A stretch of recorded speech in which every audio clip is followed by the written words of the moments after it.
నేను దేవుని సేవకు వచ్చిన తొలిటి రోజు 25 సంవత్సరాల క్రిందట అండి నేను దేవుని సేవకు వచ్చాను. దేవుని సేవకు వచ్చినప్పుడు ఆ ప్రారంభ దినాలు నాకు ఏం తెలిసేది కాదండి. అప్పుడు ఎక్కువ ఏడుస్తూ ఉండేవాడు. నాకు కన్నడ మాట్లాడేవాళ్ళు కూడా పెద్దగా ఎవరు లేరు, మా భాష మాట్లాడేవాళ్ళు ఎవరు లేరు. సేవ ఏంటో తెలీదు. మొత్తం మీద దేవుని సేవకు వచ్చేసాను. ఆ ప్రారంభ దినాల్లో నేను శారదా కాలనీలో గదిలో కూర్చొని ఎప్పుడు ఎక్కువ ఏడుస్తూ ఉండేవాడిని. ఇక తట్టుకోలేకపోతే సాయంత్రం టైం మిద్దె మీదకి వెళ్ళిపోయి చీకట్లో ఒక్కడనే ఆ స్తంభాలను పట్టుకొని ఏడుస్తూ ఉండేవాడిని. ప్రభు, నన్ను ఎందుకు తీసుకొచ్చావు? ఏం చెయ్యాలి ఇక్కడ? నాకేం అర్థం కావట్లా. 18 years అండి నాకు. అప్పుడు 18 సంవత్సరాల వయసు నాకు. అమ్మను వదిలేసాను, అన్నదమ్ముళ్ళని అక్క చెల్లెలందరూ వదిలేసి వచ్చేసాను. ఊరు కొత్త, మనుషులు కొత్త, ఇక్కడ ఫుడ్ వేరు, ఇక్కడ వాతావరణం వేరు. ఏమీ అర్థం కావట్లేదండి. ఉండాలా పోవాలా ఏమీ తెలియట్లేదు. అప్పుడు ఏడుస్తూ ఉన్నాను. అప్పుడు దేవుడు నాకు ఈ వాక్యాన్ని ఇచ్చాడండి. ఏంటంటే, నా సన్నిధిని నిలిచు భాగ్యము నేను నీకు ఇస్తాను. Praise the lord. చదవండి ఆ మాట. జకర్యా గ్రంథం 3వ అధ్యాయం 7వ వచనం చదవండి. త్వరగా చదవండి, ముగించేస్తాను. సైన్యములకు అధిపతికి యెహోవా సెలవిచ్చినది ఏమనగా, నా మార్గములలో నడుచుచు. బాగా వినండి, ఇదే దేవుడు నాకు చెప్పిన మాట. నా మార్గములో నడుచుచు నేను నీకు అప్పగించిన దాన్ని భద్రముగా గైకొనిన ఎడల నీవు నా మందిరం మీద అధికారివై, వినండి బాగా, నా మందిరం మీద అధికారివై నా ఆవరణములను కాపాడువాడవుదువు. మరియు ఇక్కడ నిలువబడిన వారికి కలిగినట్లు నా సన్నిధి నిలుచు భాగ్యమును నీకు ఇస్తాను. Praise the Lord. హల్లెలూయా. ఈ వాక్యం అండి నా డైరీలో రాసి ఉంటాను నేను. నా డైరీలో ఆ మాట, అంటే అప్పట్లో డైరీలు రాసే అలవాటు ఉండేది. దేవుడు ఏం మాటలా వెంటనే డైరీలో రాశాను. నా మందిరం మీద నువ్వు అధికారివై ఉండి ఆవరణాన్ని కాపాడువాడుగా మార్చబడతావు. ఇక్కడ నిలిచి ఉన్న వారికి కలిగినట్లు నా సన్నిధి నిలిచి భాగ్యమును నీకు ఇస్తానని ప్రభు మాట్లాడు. నేను చూసుకొని రాసుకొని ప్రార్థన చేసుకుని ఏడ్చుకున్నా ప్రభు సన్నిధిలో. Praise the lord. ప్రభు చెప్పకుండా ఏది చేయట్లేదండి, ప్రతిదీ చెప్పే చేస్తున్నాడు. ఆ తర్వాత నేను ప్రార్థన చేసుకున్నాను. చాలా సంవత్సరాలు గడిచిపోయాయి. దగ్గర ఒక 15 సంవత్సరాలు, 12-13 సంవత్సరాలు గడిచిపోయిందండి. ఆ తర్వాత నేను పాస్టర్ అయిపోయాను. సంఘాలకు వెళ్ళాను. రాష్ట్రంలో పలు చోటుకు వెళ్ళి సేవ చేశాను. చెన్నైలో సేవ చేశాను, తిరుపతిలో సేవ చేశాను, రేపలలో సేవ చేశాను, పిడిగిరాళ్ళలో సేవ చేశాను, నేను వరంగల్లో సేవ చేశాను, జీడిమెట్లలో సేవ చేశాను, అశ్వరాపేటలో సేవ చేశాను, మార్కాపురంలో కొన్ని రోజులు ఉన్నాను, బయ్యావరంలో కొన్నాళ్ళు ఉన్నాను, కడపలో కొన్నాళ్ళు ఉన్నాను, తెనాలిలో కొంతకాలం ఉన్నాను. చాలా చోట్ల దేవుని సేవ చేశాను నేను. ఆ తర్వాత నెల్లూరులో ఉన్నాను. నెల్లూరు నుండి ఇక్కడికి వచ్చాను. ఇక్కడికి వచ్చిన తర్వాత ఇది పెద్ద సముద్రం. మన సిస్టర్స్ ఎక్కువ చెప్తూ ఉంటారు, నాకు ఇక్కడ ఉండాలని ఉండదు. అందరూ షారోన్ మొన్న అదే చెప్పింది, జాన్సీ అక్క అదే చెప్పింది. అందరూ అనుకొని మాట్లాడుతున్నారు, ఏమో తెలియట్లేదు. ఒకటే డైలాగ్, అసలు ఇక్కడ ఉండాలని మాకు లేదు, అన్న చెప్పారని మేము ఇక్కడ ఉన్నాము అని సాక్ష్యం చెప్తుంటే ఇంకా అందరూ సేమ్ డైలాగ్ అనమాట. ఇంకెవరికి ఇచ్చినా అదే చెప్తారు. Praise the lord. ఎందుకంటే ఇక్కడ అన్ని పోరాటాలు ఉంటాయి. సముద్రం పెద్ద సముద్రం కదండి.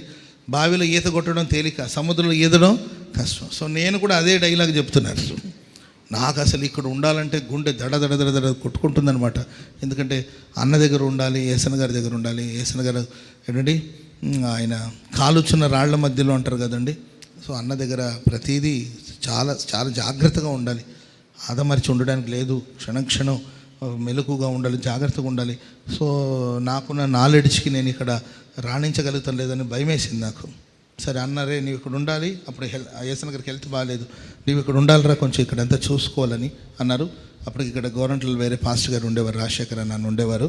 సో చెప్పిన తర్వాత కూడా నాకు ఎందుకో మనసు, అంటే నేను ఎక్కడ చేయగలుగుతాను, ఏదో ఒక చిన్న సంఘం, ఏదో ఒక పరిచర్య, సువార్త చెప్పుకున్నామా, సేవ చేసుకున్నామా, అట్లా ఉండేది మైండ్ నాకు.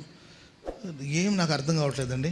ఇక్కడ పైన రూమ్స్ ఉంటాయి, దాంట్లో రూమ్ నెంబర్ 2 మా రూమ్. Praise the lord. పైన రూమ్ నెంబర్ 2, ఆ 2 నెంబర్ రూమ్లో మేము ఉండేవాళ్ళు, నేను నా ఫ్రెండ్స్ సేవలో, మా తోటి సేవకులు, మేమంతా రూమ్ నెంబర్ 2లో ఉండేవాళ్ళు. సరే నేను అక్కడ ఉన్నానండి. ఆగస్ట్ మంత్లో ఇక్కడికి వచ్చాను. నేను బైబిల్ సెమినార్ జరుగుతుంది, ఆగస్ట్ మంత్లో ఇక్కడికి వచ్చాను. ఆ పై రూమ్లో ఉన్నానండి. నాకు అప్పటికి వచ్చి 2-3 రోజులు అయింది. ఇక్కడ రాజశేఖర్ పాస్టర్ గారు, ఆయన ట్రాన్స్ఫర్ అయ్యి వేరే ఊరు వెళ్తున్నారు.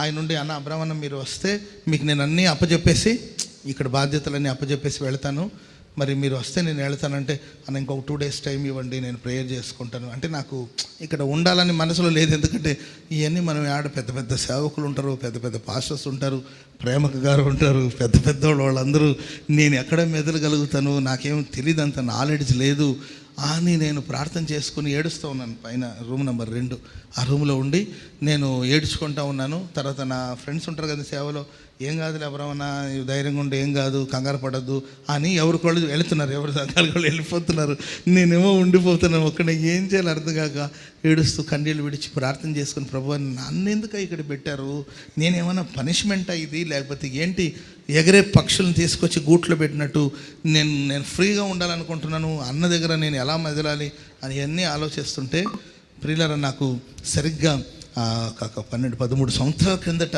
దేవుడు నాకు చూపించిన అదే వాక్యం ఆ రూమ్లో ఒక స్క్రోల్ లాగా పోతా ఉందండి. Praise the lord. వెళ్తూ ఉంది.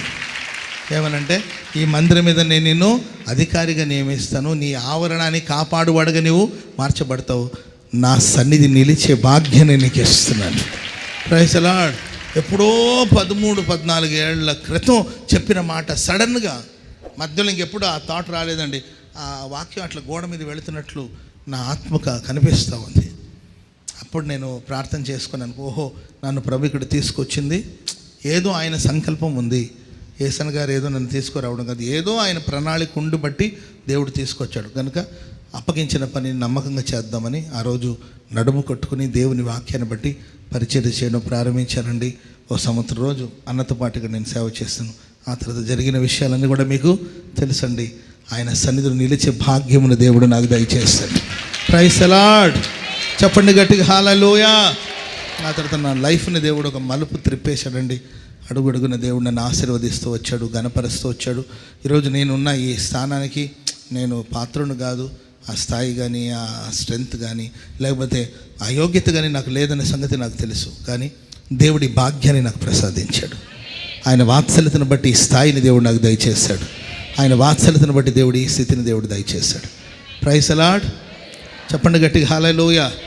మన వాచ్ నైట్ సర్వీస్ జరిగిన తర్వాత వీడియోస్ అంతా పిల్లలు పెడుతుంటే అది చూసి నేను ఏంటి ఈ జనం ఏంటి అంటే, ప్రియులారా మీరు ఇంటికి వెళ్ళిన తర్వాత యెషయా గ్రంథం 49వ అధ్యాయం అంతా చదివి చూడండి, దాంట్లో అన్నీ ఉంటాయి ఈ మాటలు. ప్రభు నాతో ఏదైతే చెప్పాడో అవన్నీ ప్రభు జరిగిస్తున్నాడు. మీరు ఇంటికి వెళ్ళిన తర్వాత యెషయా గ్రంథం 49వ అధ్యాయాన్ని మీరు టోటల్గా చదివి చూడండి. ప్రభు నాతో ఏమేమైతే చెప్పాడో అవి సంస్థలో పరిచర్యలో నా లైఫ్లో ప్రభు జరిగిస్తూ ఉన్నాడు. ఆమేన్. హల్లెలూయా. కాబట్టి ప్రియులారా, ఒకటి దేవుడు ఇశ్రాయేల్ని భాగ్యముతో ప్రభు మనల్ని నింపుతాడు. సన్నిధిని నిలిచే భాగ్యమని దేవుడు మనకి ఇస్తాడు. విశ్వాసంలో ప్రభు మనల్ని భాగ్యవంతులుగా మారుస్తాడు. ఈ మాటలు మన వినికిడిలో ప్రభు స్థిరపరిచి ఆశీర్వదించుగాక.